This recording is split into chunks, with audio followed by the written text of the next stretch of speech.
దయచేసి I'm concluding just 3 minutes అధ్యక్ష దాదాపు 80,000 కోట్లు ఖర్చయిన కాళేశ్వరానికి 1,00,000 కోట్లకు ఇలా అవినీతి జరిగిందని చేసిన వీళ్ళ అవినీతి ప్రచారం గోబల్స్ గా పెద్ద ఎత్తున ప్రచారం చేశారు అధ్యక్ష.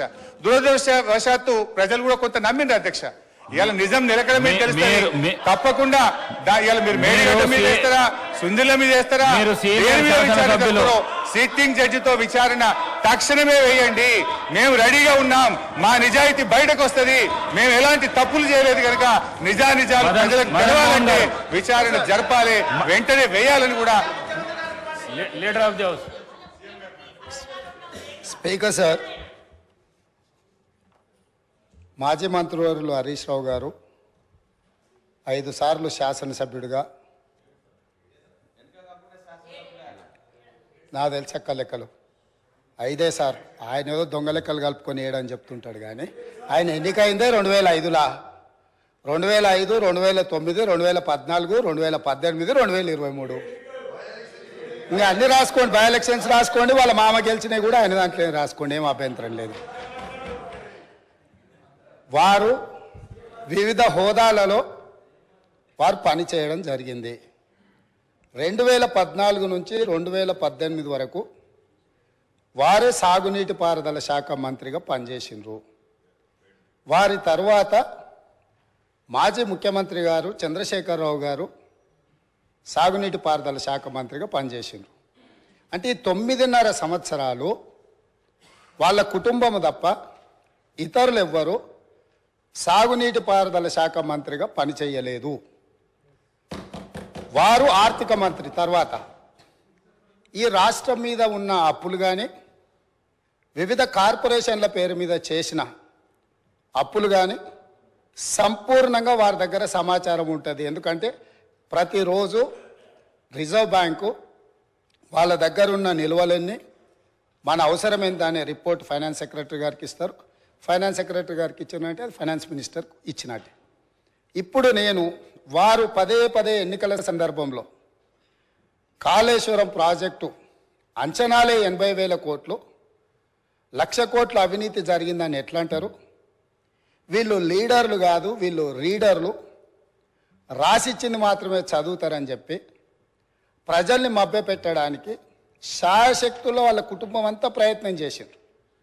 సరే, మేమేం చెప్పినాం, వాళ్ళు ఏం చెప్పినారు, ప్రజలు అనేది పక్కన పెడితే వాస్తవాలు అనేటివి కొన్ని ఉంటాయి.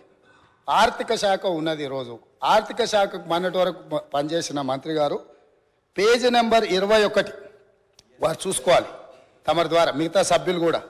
ఇప్పుడు ప్రభుత్వం ఇచ్చిన నివేదిక ఏదైతే ఉందో పేజీ నెంబర్ 21లో ప్రభుత్వ హామీతో ఎస్పీవీల ద్వారా సేకరించబడి ప్రభుత్వమే చెల్లింపులు చేయబడతాయి అని చెప్పిన దాంట్లో మొట్టమొదటి Kaleshwaram irrigation project corporation limited sanctioned loan 97,000 కోట్ల 449 97,449 కోట్ల రూపాయలు రుణం మంజూరైంది. ఇందులో లోను విడుదలయ్యింది 79,287 కోట్ల రూపాయలు. నేనిప్పుడు తమరి ద్వారా ఆర్థిక మంత్రి గారిని సూటిగా ప్రశ్నించదలుచుకున్నా. మాజీ వాళ్ళు అనుకోవాలి, ఆ భ్రమలలోనే ఉంటే బయటికి పోతారు.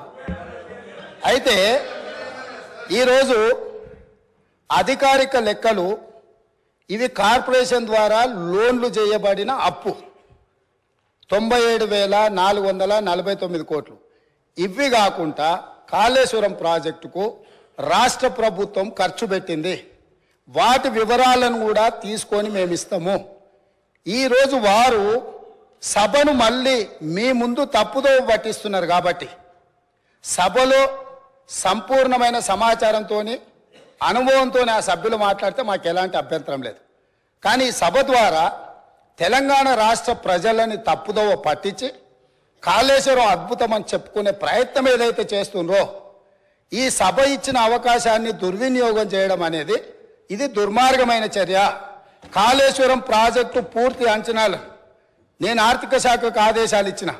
రేపు మా సాగునీటి పారుదల శాఖ మంత్రి గారు మాట్లాడేటప్పుడు టోటల్గా వేసిన అంచనా ఎంత, అందులో కార్పొరేషన్ పేరు మీద మంజూరైన లోన్లు ఎంత, మంజూరైన లోన్ల నుంచి ఇప్పటి వరకు వినియోగించుకున్న నిధులెన్ని, అదేవిధంగా రాష్ట్ర ప్రభుత్వం తన బడ్జెట్ నుంచి ఖర్చు పెట్టిన నిధులెన్ని, వీటన్నిటిని వివరాలను మళ్ళీ అక్కడ చెప్తాం. కాబట్టి ఇప్పుడు నేనేం చెప్పదలుచుకున్నా అంటే, వారు మాట్లాడుతున్నది లోపభూయిష్టమైన అబద్ధము.